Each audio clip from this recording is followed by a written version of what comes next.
So hello guys, in this video I will show you how to start field prediction on Zoho CRM. So for that you will need to open any web browser on your computer and then search Zoho CRM. Now select the first website, log into your account right here.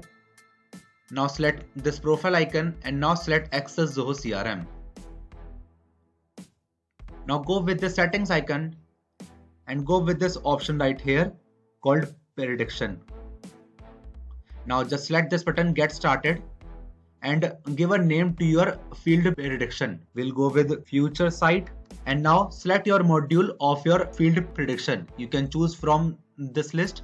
So after selecting module, now you have to select what do you want to predict. So you can choose from this list right here. I'll go with amount. Now select this setting right here.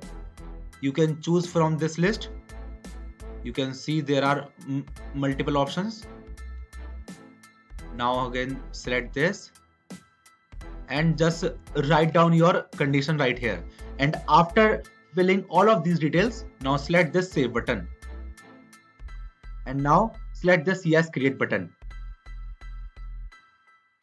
So just like that guys, now you have successfully created your own field prediction on your Zoho CRM platform. So that's how you guys do it, and that's it for the video guys.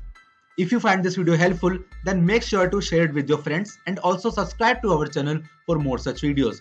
And thanks for watching.